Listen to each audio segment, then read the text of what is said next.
What if I told you that long before Smaug ever fell beneath Bard's arrow hidden within the roots of the oldest forest, the great dragon had a meeting that even Gandalf himself never imagined? What if two beings older than the shaping of the mountains and more enigmatic than the shadows of Mordor spoke words never recorded in any tale or song of conversation, whose echoes still linger unseen in Middle-earth, whispers travel, not merely by wind or bird, but through the very veins of the earth itself, reaching ears attuned to mysteries long kept hidden. It was in the quiet depths of the old forest under trees whose memories stretched beyond the dawn of elf that Tom Bombadil first felt the pulse of something unfamiliar, an intrusion upon the peace that only he could truly know. The forest shivered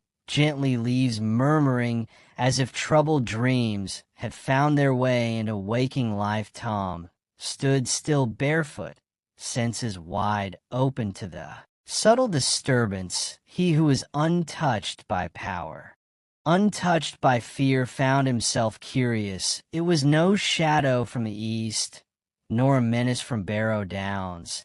It was older, deeper, a ripple in the song itself, as though fire had suddenly decided to sing its own verse.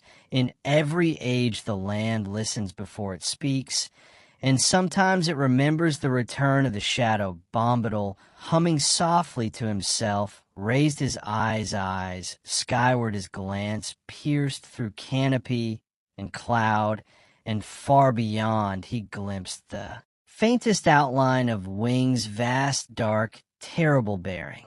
Westward across the star-flecked sky he smiled to himself, yet within that smile lay something unreadable even to the trees. Tom Bombadil is a mysterious figure, oldest and fatherless, the master of wood, water, and hill, the fellowship of the Ring book. Yet in that moment the master felt an impulse rare to his Edel heart, curiosity, not for gold nor jewels, nor for power or dominance, but curiosity for something unfamiliar. For the first time in long ages he considered the thought of boundaries, the boundaries that had always defined his world and held the darkness at bay. Could such borders hold against flame older than greed itself, against fire that remembered Melkor's shadowed music? The wind murmured louder, bringing stories from far off places, dwarves in exile, lost kingdoms, prophecies whispered in the dark. Tom listened closely, head tilted slightly, as he sensed the song behind the story. There was pain in it, bitterness, anger, and pride, an arrogance that resonated through the earth and stones themselves. It was a dragon song, not just any dragon Bombadil knew, for the creatures of fire were few, now fading from the world like dying embers. No, this song belonged to Smaug, the golden last and mightiest of Morgoth's fiery brood, whose scales were armor, whose voice was thunder, and whose very breath was death itself. Tom's laughter rang softly, a strange counterpoint to the menace that now circled nearer. It was then he felt the subtle shift, a tremor, as if the earth itself drew breath in. Preparation for the great dragon was not merely wandering aimlessly, but was drawn, guided by a whispering he himself could not comprehend. Smoke did not seek treasure or kingdoms this time. Instead, something had drawn him toward the west. Song he neither knew nor understood, but felt compelled to find. The old forest stood quiet, hushed, as if waiting to see what might happen when these two impossibilities met, one whose very nature was flame, greed, and destruction, and the other whose power lay in joy, peace, and indifference to dominion. Yet Bombadil was not afraid. Fear was alien to him, as darkness was alien to sunlight. He stood calm beneath the ancient trees, their branches seeming to lean, protect, ly over him, rustling softly in expectation of a meeting older than history itself. It was Tolkien himself who once pondered in Letters Scarcely Seen, but what happens when the song meets the flame and neither knows the words the other sings? What indeed, wondered Tom, eyes gleaming brightly in the shadows. Beneath the trees, as the distant silhouette of wings passed over stars, blotting them momentarily from sight, would the song falter before the flame, or would the flame learn that even fire must pause before the oldest of songs? But what happens when the song meets the flame, and neither knows the words the other sings? Will harmony or ruin echo forth when old power meets ancient mystery? And who shall remain unchanged at the end, inspired by the letters of J.R.R. Tolkien? 144 My armor is like tenfold. Shields my teeth, are swords my claws, spears the shock of my tail, a thunderbolt my wings, a hurricane, and my breath death. The Hobbit chapter to inside information. Eastward beneath the lonely mountain, Smaug stirred uneasily in a stolen bed of gold. Something whispered to him from deep within the bones of Arthur. A tremor felt, but not heard, a summons older than his own wrath. The gold beneath him shifted as he flexed his monstrous claws, jewels cascading in rivers of colored fire as he rose scales, shimmering like ancient armor tempered by ages of flame and blood. Never before had the great dragon known uncertainty. Fear was a stranger, a weakness confined to lesser creatures. Yet now a peculiar feeling, foreign and unbidden, coiled within him. It was neither hunger nor greed. Rather, it was the pull of something intangible, a melody woven into the very fabric of existence, one that whispered of mysteries untouched even by Morgoth's. Malice and irritation, Smaug unleashed a gout of ing flame across his chamber, illuminating the walls carved long ago by dwarven hands. Gems embedded within the stone glittered briefly under the fiery glare, but he cared nothing for their beauty. His gaze was westward, toward the unseen voice that beckoned him from far beyond the horizon. He is fire.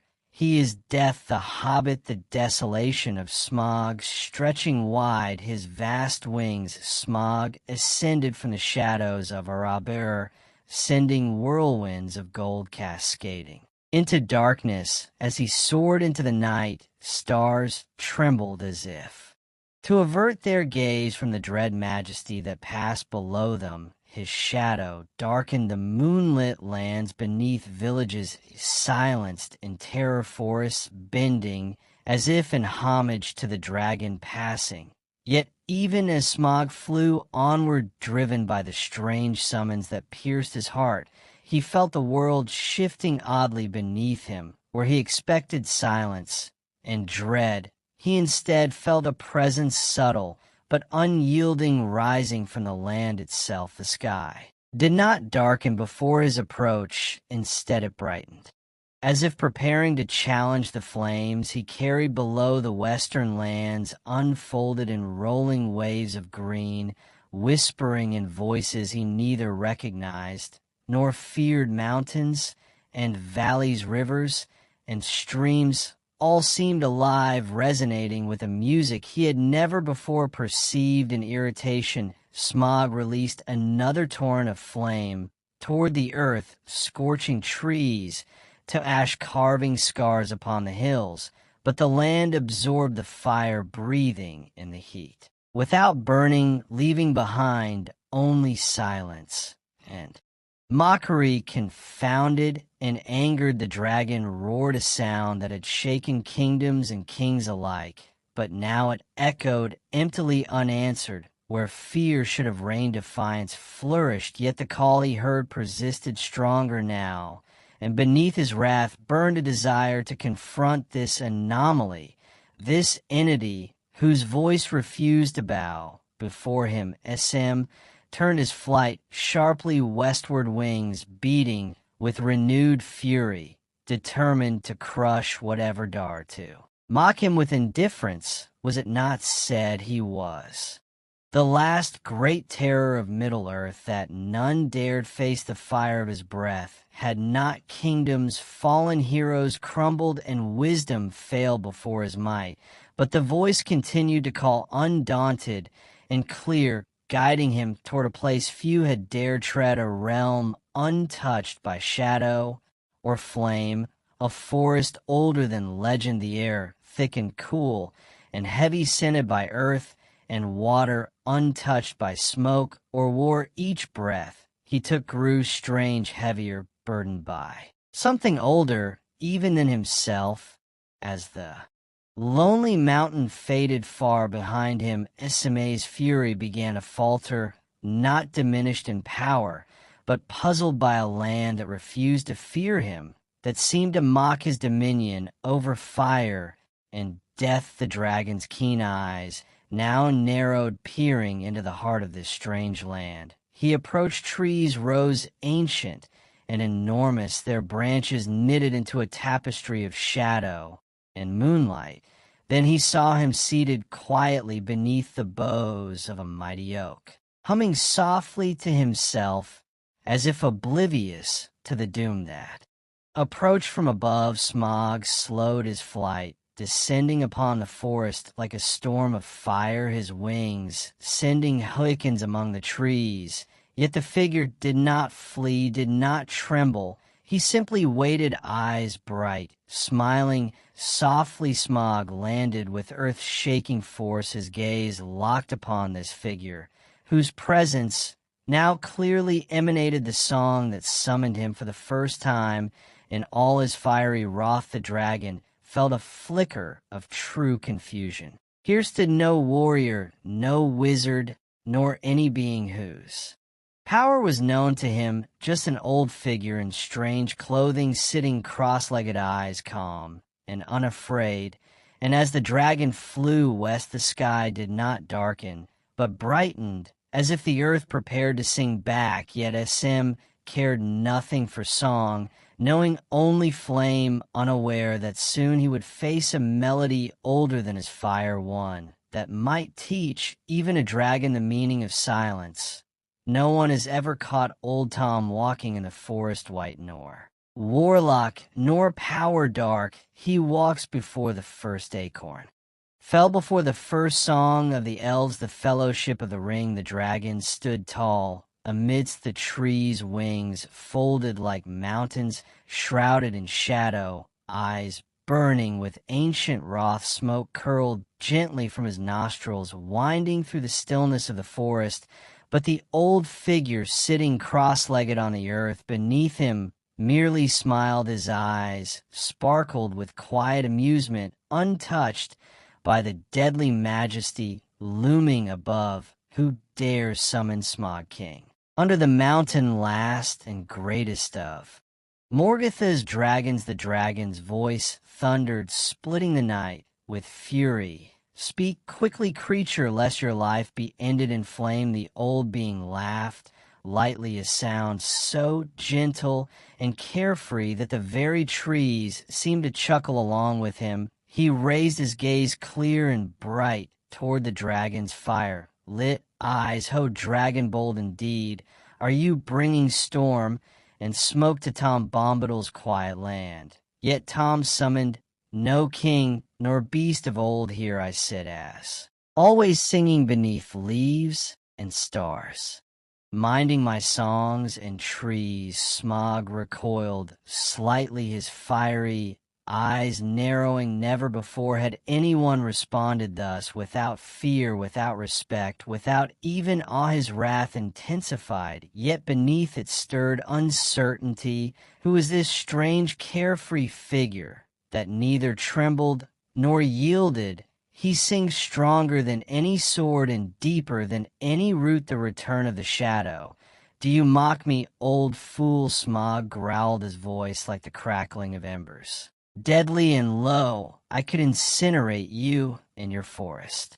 With a single breath, Bombadil's eyes shone brighter, and he tilted his head. Curiously, fire, you have dragons strong and fierce, but older still is the song that holds root, and stone flame goes. Yet Tom remains, threats are wasted here, where even fear grows. Bore the dragon hesitated, feeling a strange power emanating from this curious being. No ring of power, no magic of domination, simply presence, quiet and unyielding like a melody woven into the very fabric of ardor. For the first time, Smaug was uncertain. As smoke faltered momentarily from his jaws, tell me. Then the dragon spoke slowly, dangerously.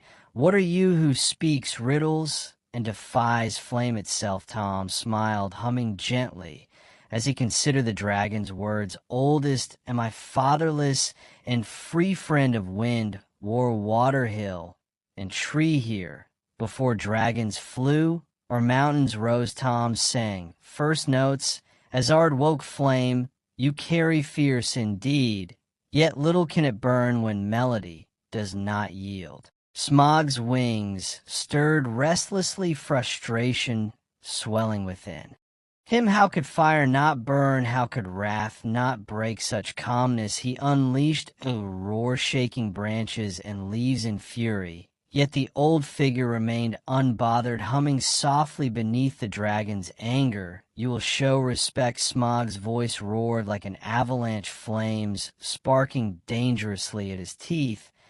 And fire and death. Bombadil merely chuckled, patting the earth fondly. Death and flame indeed. Yet Tom is older than your dread. You boast of power, yet power fades, replaced by silence. Tell me, dragon, what will you be when your fires die and gold turns to dust beneath you? The words struck Smaug oddly, not as threat, but as truth. Clear, quiet, undeniable. Anger still burned, but curiosity had been kindled. Now confusion deepening within the dragon's heart. Your riddles bore me, fool. He snarled bitterly, though his voice betrayed unease. Yet what force grants you such boldness? Bombadil leaned back comfortably, gazing upward into Smaug's fierce gaze. Force, power, words for kings and wizards. Tom needs none, boundaries are set, and song holds firm. You trespass where peace resides, yet peace knows no conqueror. Smaug fell silent, his fury momentarily subdued, replaced by strange fascination. For the first time in countless ages, he faced something entirely beyond his comprehension. A power that neither threatened nor feared. Merely was this creature did not seek victory or survival. He simply existed beyond such notions. Will you not yield? Smaug finally asked, irritation giving way to weary curiosity. All bow before the flame. Bombadil smiled softly, his voice now a whisper filled with gentle laughter. Yield to fire or sword, you mistake your measure. Old Tom yields only to the rhythm of earth and sky, to melodies long sung beneath stars unseen by eyes of wrath. Silence settled heavily between them, the dragons breathing deep, and troubled the forest quiet. Yet attentive Smaug stared UNC, certain and angered, into eyes that held neither defiance nor fear. There was no battle here, yet the dragon felt himself tested more profoundly than ever before, and the dragon for the first time in all his fire felt uncertain, like smoke against sunlight, powerless before something that had no need of power. He sensed that here was a boundary he could not cross. A song his flames could neither silence nor scorch. What becomes of a dragon then, when even fear refuses to listen? He is withdrawn into a little land within bounds that he has set, though none can see the boundaries of his own power, maybe, but within those bounds nothing seems to dismay him. The fellowship of the ring. Smaug's fury crackled through the air. Like lightning held in storm clouds, the dragon's pride, vast as oceans, would not allow him to be mocked by a creature so small, so indifferent to his might. He roared fiercely, a torrent of flames, erupting forth fierce enough to melt stone and consume kingdoms whole. Yet here, in this ancient grove, the fire faded, quietly swallowed, gently by the earth. And dissipated into silence, Tom Bombadil sat. Unmoved beneath his oak, the flames reflected harmlessly in his bright eyes. He raised one hand slightly, and the flames ceased abruptly. As if ashamed by their impotence, the forest watched silently, astonished and curious, as the master of flame was humbled by one who wielded no weapon. But laughter your fire sings harshly, dragon notes bitter and cruel, said Tom, softly, eyes twinkling with quiet understanding. Yet beneath anger lies sadness hidden. By pride long have you lingered in shadows, feeding only on gold and fear. Is that life enough for mighty Smaug, the dragon, snarled, scales bristling like metal shards? Who are you to judge me? I am conqueror and lord. My fires have seen kingdoms fall, heroes become ashes at my feet. Yet you, weak and weaponless, defy me. Bombadil smiled, faintly shaking his head. Slowly defy. Nay, Dragon Tom defies nothing. Fire and shadow kings and wars, they pass like seasons. Tom sing simply content beneath stars, untouched by powers. Cursed Smaug hesitated again, flames flickering. Uncertainly in his throat, he had known nothing but dominance, destruction, and fear.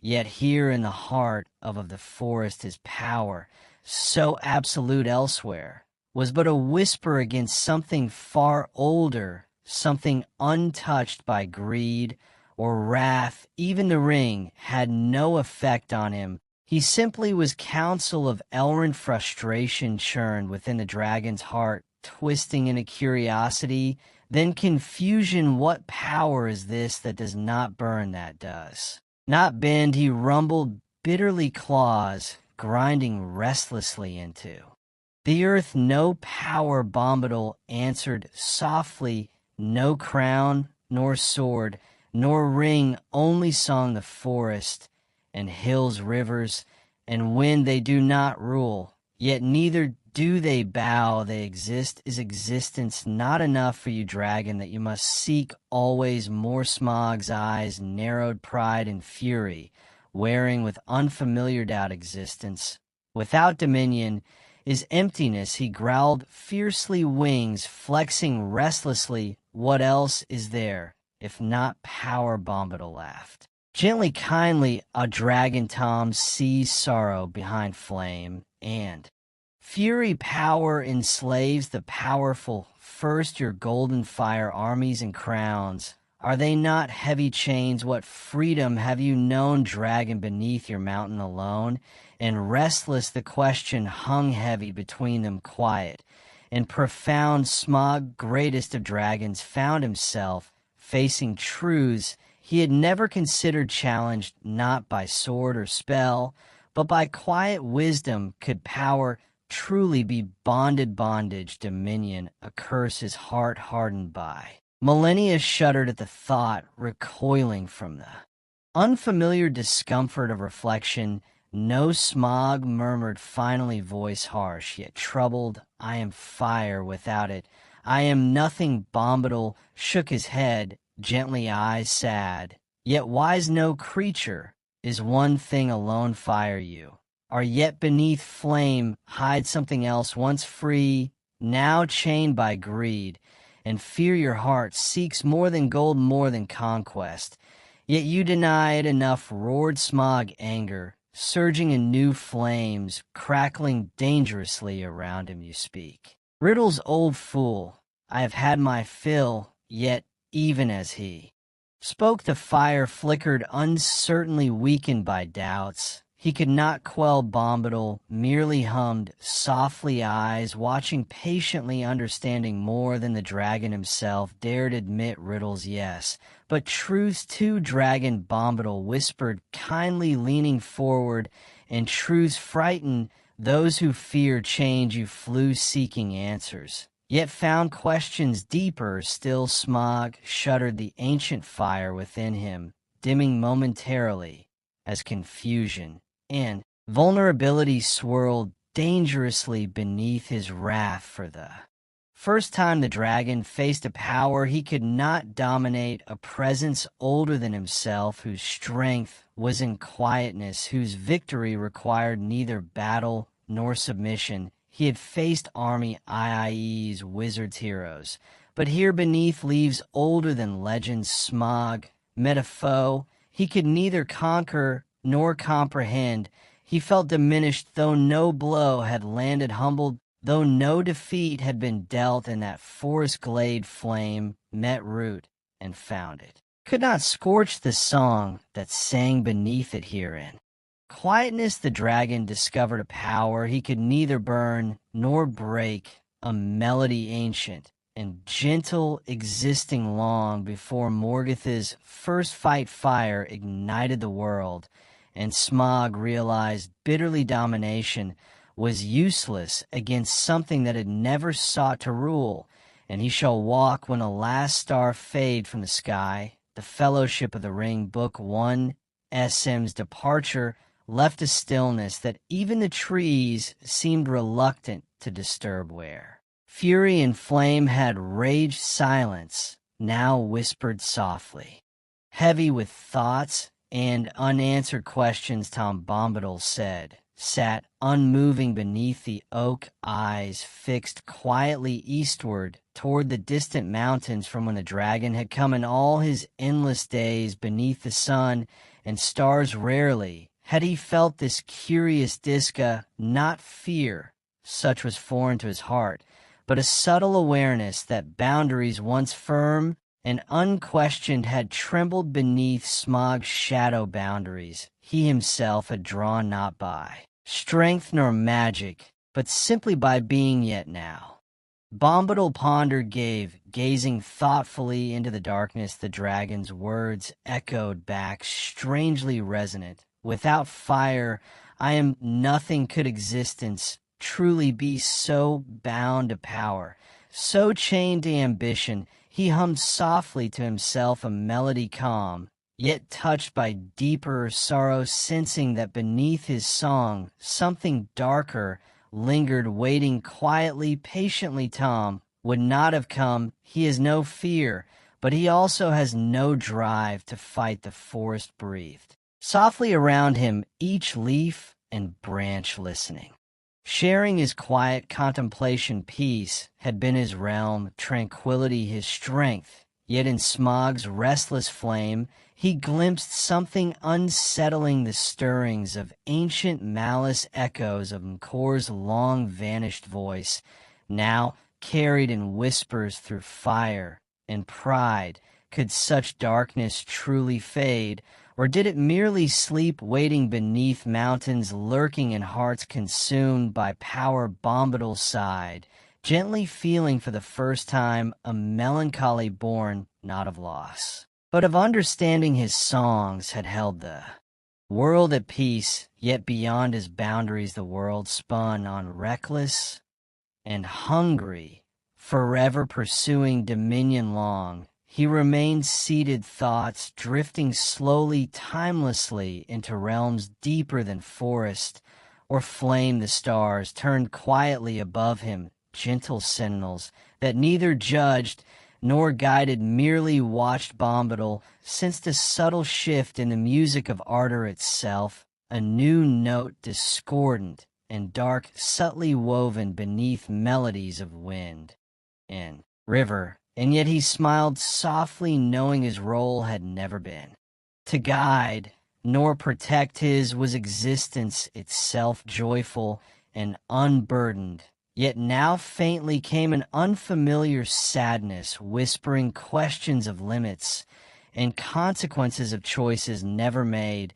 and paths never taken if the flame returned not with fire, but with darkened song. Could peace alone endure? Could the melody that bound roots and rivers resist darkness, wrapped in harmony, twisted by shadows? Tom wondered, quietly, eyes clear, yet grave as he. Felt the world breathe differently beneath his feet. The forest murmured softly, sensing its master's rare unease. Branches trembled, leaves rustled, gently offering comfort that he neither sought nor rejected. He simply listened, feeling the earth beneath him, eternal, impatient, yet troubled now by uncertainty. His mind drifted, remembering how easily Smaug's flame had faltered, yet how persistently the dragon's words lingered, potent and unsettling. Had the fire truly departed, or had it merely taken another form, subtler and more dangerous? For ages Tom Bombadil had watched the world turn, untouched and unmoved by its endless storms. Yet now, at the quiet heart of his land, beneath the endless stars, he felt something had shifted, at a note gone astray. Within the song, a shadow creeping closer than before. And if the dragon returns not in fire, but in song twisted dark, who then shall sing the world back to sleep? Tom whispered gently to himself, eyes gazing quietly eastward into darkness vast and deep. The thought settled heavily upon him, profound in its quiet implication. No enemy could threaten him within his boundaries, yet beyond the world might falter. And though Bombadil had never ventured forth to back darkness, perhaps darkness now ventured toward him, not as flame nor sword, but as melody whispered subtly in dreams, hiding within silence itself. He sighed softly, rising slowly beneath the watchful gaze of ancient trees. Quietly, he began to hum again, a gentle song, carrying sadness older than rivers, heavier than mountains. The land listened closely, comforted yet uncertain, sensing their master's unease. Yet, as the first soft glow of dawn touched the forest, Bombadil felt calmness return, gently sadness, tempered by acceptance. The song was changing the world, shifting, yet his heart knew no fear, only a quiet readiness. Boundaries would hold for now, but boundaries, like all things, were never eternal. And if the dragon returns not in fire, but in song twisted dark, who then shall sing the world back to sleep? For power sleeps lightly, waking easily in hearts once stirred by pride, ambition, or fear. And even peace itself might shiver when darkness learns to sing in harmony with a world forgotten. Pain, some things that should not have been forgotten were lost, but echoes still linger, hidden in shadows, waiting. Paraphrase from the Fellowship of the Ring. When Smaug returned to the lonely mountain, something had changed, not within the mountain itself, nor the gold beneath his claws, but deep within his heart. Though he nestled once again among vast heaps of treasure, he felt no triumph, only a strange emptiness, a hollow resonance where pride had once burned. Like molten gold, days passed in troubled silence, broken only by the sound of shifting coins. His dreams grew restless, haunted by whispers he could neither silence nor understand. Flames seemed paler, now diminished, as if even his fire had grown uncertain after tasting a power beyond his comprehension in the west beneath. Ancient trees untouched by shadow, Tom Bombadil resumed his quiet, danced through the woods. Yet even his cheerful songs now held softer notes, thoughtful and strangely cautious. He often glanced eastward, sensing the subtle shifts in the world's deep music. Something had awakened, quiet, yet potent, an echo of darkness, transformed not into fire or wrath, but into melody and thought for in a world of dark darkness. And fire, the only one the shadows fear, is the one who never feared them back the return of the shadow within. His heart Bombadil knew clearly that the dragon had not truly departed. His shadow lingered changed, yet unbroken, and though distant it tugged gently at the roots of the earth, for Smaug had glimpsed truth without understanding, felt peace without accepting it, and such knowledge left incomplete could grow dangerous indeed. Yet Tom feared nothing. Fear had no root within him. Still he wondered quietly if even his songs, powerful and gentle, could mend a melody corrupted by ambition, could peace soothe a heart burned hollow by Dominion's flame far away. Under a burr, stone-cold halls, SM's restlessness deepened. His treasure felt empty, meaningless wealth no longer soothed, and Dominion no longer satisfied. Instead, he hungered for something elusive, intangible, an understanding he had briefly touched beneath the ancient tree. And so, though he slept, his dreams turned darker, richer, and deeper, resonating with songs. He had never sung words, he had never spoken melodies woven from shadow. Regret and bitterness in these dreams' flame burned softly, almost sadly, singing quietly of powers, emptiness, and ambitions. Cost time passed gently, silently, unnoticed by most of Middle-earth, yet echoes lingered, whispered, carried softly by wind and earth. Alike travelers spoke of strange music in the forests of shadows deepening beneath mountains.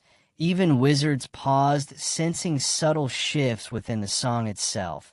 Yet no war drums sounded, no banners unfurled. The conflict remained hidden, deep, quiet, philosophical. An unseen struggle between fire and song, between ambition and peace. Smaug did not rise again in wrath, yet neither did he return fully to sleep. Instead, he lingered restlessly, chained by knowledge he neither fully grasped nor could ever forget. Bombadil, too, resumed his timeless path beneath the trees. Yet now, with each sunrise, he paused briefly, gazing eastward, as though listening for something just beyond. Hearing his songs carried hidden warnings, gentle reminders that even the oldest melodies could falter before. Darkness patient enough to wait for in silence. Darkness waits not in fire nor in sword, but in melody. Tom whispered, thoughtfully, eyes clear and bright, yet strangely solemn. When pride learns to sing, who then can silence it again? In Middle-earth life continued, kingdoms rose, heroes journeyed, battles raged, and faded into legend.